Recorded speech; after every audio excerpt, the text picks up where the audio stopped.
ધર્માંતરણ અને હિન્દુઓની ઘટતી જતી સંખ્યાના મુદ્દે ભૂતપૂર્વ નાયબ મુખ્યપ્રધાન નીતિન પટેલે ફરીથી ધોકો પછાડ્યો છે। તાજેતરમાં જ ડાંગમાં હિન્દુ સંગઠનોએ ધર્માંતરણ પર દરોડો પાડીને તેને ખુલ્લું પાડતા ધર્માંતરણનો વિવાદ ફરીથી ઉખેડાયો છે। ડાંગ જિલ્લો આમ પણ આદિવાસી વસ્તીઓના ધર્માંતરણને લઈને વિવાદમાં રહ્યો છે। હવે આ વાતના પડઘા છેક ગાંધીનગર સુધી પડ્યા છે। રાજ્યના ભૂતપૂર્વ નાયબ મુખ્યપ્રધાન નીતિન પટેલે ધર્માંતરણ અને હિન્દુઓની ઘટતી જતી બાબતને લઈને ધોકો પછાડ્યો છે। તેમણે ડાંગની ઘટનાને ટાંકીને જણાવ્યું છે કે દેશમાં હિન્દુઓની વસ્તી સતત ઘટી રહી છે। એક બાજુએ મઝહબી ઉન્માદવાળા લોકો હિન્દુઓને આતંકવાદ દ્વારા નિશાન બનાવી રહ્યા છે। કાશ્મીરમાંથી હિન્દુઓને ખદેડવામાં આવ્યા તે તેનું સૌથી મોટું ઉદાહરણ છે। તો બીજી બાજુએ મિશનરીઓ હિન્દુઓનું ધર્માંતરણ કરી રહ્યા છે। આ રીતે હિન્દુઓની વસ્તીમાં મોટા પાયા પર ઘટાડો થઈ રહ્યો છે। તેના પર બે બાજુથી પ્રહાર થઈ રહ્યા છે। 25, 30, 40 વર્ષથી કે આપણે ઘટતા જઈએ છીએ, આપણામાં વિભાજન છે, ખ્રિસ્તીઓની સંખ્યા વધતી જાય છે, વસ્તી વધતી જાય છે। મુસલમાનો વળી એક જુદો વિષય છે। ખ્રિસ્તી અને મુસલમાનના વિષયને બહુ સીધો સંપર્ક કરવાની, જોડવાની બહુ જરૂર નથી। બે અલગ વિષયો છે। એક આતંકવાદીઓનો પક્ષધર છે, દેશદ્રોહીઓનો પક્ષધર છે, હિંસક લોકોનો પક્ષધર છે, અને એક ફોસલાઈ હાથ ફેરવી પટાઈ અને ધર્માંતર કરાવનારા લોકો છે। બેનું લક્ષ્ય તો એક જ છે કે હિન્દુઓ ઓછા કરવા, હિન્દુ ધર્મ ઉપર આપણે વર્ચસ્વ જમાવવું। આ વર્ચસ્વ જમાવવા ક્રિશ્ચિયન મિશનરી એ બહુ સિફતપૂર્વક, બહુ સલુકાઈથી એ દક્ષિણ ગુજરાતમાં મોટા પાયા પર વટાળ પ્રવૃત્તિ ચાલી રહી છે અને આદિવાસી વિસ્તારોમાં ચાલતા ધર્મ પરિવર્તનના કાળા કામોનો વખત પર્દાફાશ પણ છે। છતાં પણ આ પ્રકારની પ્રવૃત્તિ અટકી નથી તે હકીકત છે। આશ્ચર્યની વાત તો એ છે કે સરકારી શાળાના ખ્રિસ્તી આચાર્ય પણ આ પ્રકારના ધર્માંતરણના કાર્યક્રમમાં સંડોવાયેલા હોવાનું માલુમ થયું છે। તેમણે આદિવાસી યુવતીને પહેલા પ્રેમજાળમાં ફસાવી હતી અને પછી તેનું ધર્માંતરણ કરાવ્યું હતું।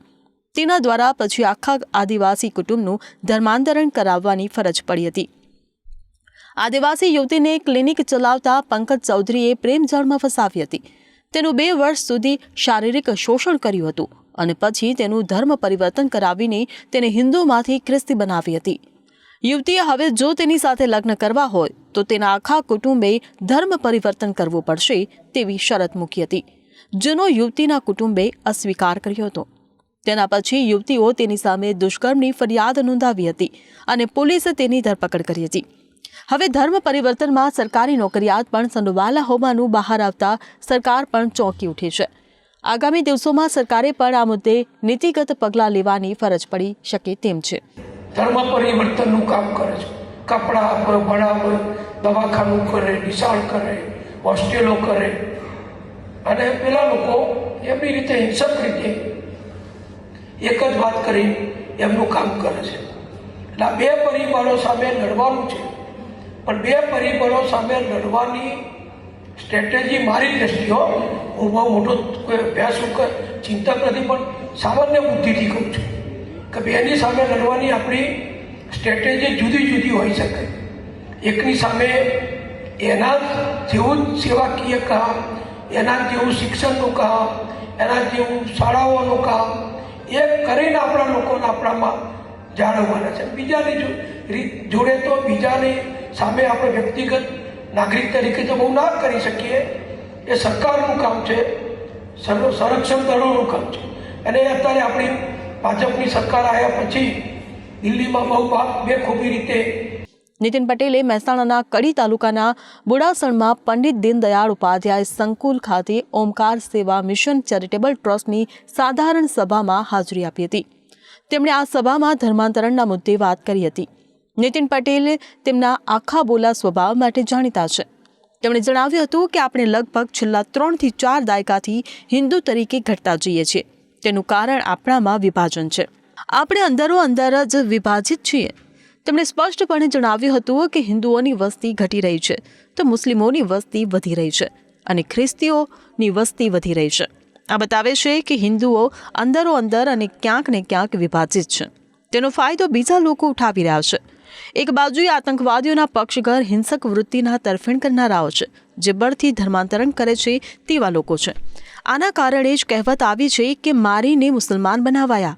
ભારતમાં આટલા બધા લોકો કઈ આધ્યાત્મિક પ્રેરણાથી મુસલમાન બન્યા નથી. આ લોકો ફક્ત પોતાનો જીવ બચાવવા મુસલમાન બન્યા છે. હવે આ જ નવા મુસલમાનો પાછા જૂના કરતાં વિશેષ કહેવડાવવા માટે હિન્દુઓ પર વધુને વધુ અત્યાચાર કરે છે અને વધુને વધુ હિન્દુઓને મુસલમાન બનાવવા પ્રેરે છે. મુસલમાનથી વિપરીત ખ્રિસ્તી મિશનરીઓ એકદમ સલુકાઈથી ધર્માંતરણ કરે છે. તેઓ સ્કૂલો ખોલે છે, હોસ્પિટલ ખોલે છે, દવાખાના ખોલે છે, વસ્ત્રો આપે છે. આ સિવાય નાણાકીય સહાય પણ કરે છે. આમ આખું એક પ્રકારનો વિષચક્ર રચીને છેવટે તેના શિકારને ધર્માંતરણની ફરજ પાડે છે. ભોળા લોકોને ફસાવવા માટે ખ્રિસ્તી મિશનરીઓની આખી આ પ્રકારની ચેન ચાલે છે. આ રીતે તેઓ હિન્દુ સમાજના પાયાને હચમચાવી રહ્યા છે. આ મિશનરીઓ ભારતમાં જ રહીને ભારતનું ખોદી રહ્યા છે, ભારતને નબળું પાડી રહ્યા છે. વધુમાં તેમણે ઉમેર્યું હતું કે આપણા દેશમાં જ રાજ્યમાં પણ હિન્દુઓની વસ્તી ઘટી છે તે રાજ્ય દેશ વિરોધી તત્વોનો અડ્ડો બની ગયું છે. કાશ્મીર લો, પંજાબ લો, પછી પૂર્વોત્તર ભારત લો, આ બધા સ્થળોએ હિન્દુઓની વસ્તી ઘટતા ત્યાં દેશ વિરોધી તાકાતો સત્તા પર આવી ગઈ છે અને લોકોને ભારતથી અલગ પાડવા ઉશ્કેરી રહી છે. હવે વધુ એક રાજ્ય છે જ્યાં હિન્દુઓ લઘુમતીમાં આવવાના છે. તે રાજ્ય કેરળ છે. હાલમાં હિન્દુઓની સંખ્યા 51% રહી ગઈ છે. બસ હવે 1 કે 2 દાયકામાં અલગતાવાદી આંદોલન શરૂ થાય તો આશ્ચર્ય નહીં થાય. તેમણે જણાવ્યું હતું કે તાજેતરમાં જ તમિલનાડુમાં એક જજે હિન્દુઓ પૂજાનો અધિકાર આપ્યો તો તેના વિરોધમાં સીધા મહાભિયોગ સુધી વાત પહોંચી ગઈ. 107 સાંસદો તેના વિરોધમાં સંસદમાં ફરિયાદ કરવા પહોંચ્યા. આ બતાવે છે કે હિન્દુ વિરોધી તાકાતોની પહોંચ છેક સંસદ સુધી છે. હવે હિન્દુઓએ આ પ્રકારના જિહાદી અને મિશનરી તત્વોને ઓળખવાના છે અને તે મુજબ નિર્ણય કરવાનો છે કે સામાજિકથી લઈને રાજકીય રીતે સંગઠિત રહેવું કે નહીં. ઉલ્લેખનીય છે કે નીતિન પટેલ અગાઉ કહી ચૂક્યા છે કે ભારતમાં જે દિવસે હિન્દુઓ લઘુમતીમાં આવશે ત્યારે બંધારણ પણ નહીં હોય, કાયદો અને વ્યવસ્થા પણ નહીં હોય, ફક્ત ઇસ્લામિક શાસન હશે, શરિયા હશે. તમારે આ સ્થિતિમાં જીવવું હોય તો મુસલમાન બનવું પડશે અથવા તો તેઓના રહેમો કરમ પર જીવવું પડશે. તેઓ ગમે ત્યારે તમારા ગળા પર તલવાર ફેરવી દે તેવા જોખમની વચ્ચે જીવવું પડશે. આજે પણ દેશના કેટલાય રાજ્યોમાં હિન્દુઓની સ્થિતિ બદતર બની ગઈ છે. તે સમયે તેમના નિવેદનના રાષ્ટ્રીય સ્તરે પડઘા પડ્યા હતા.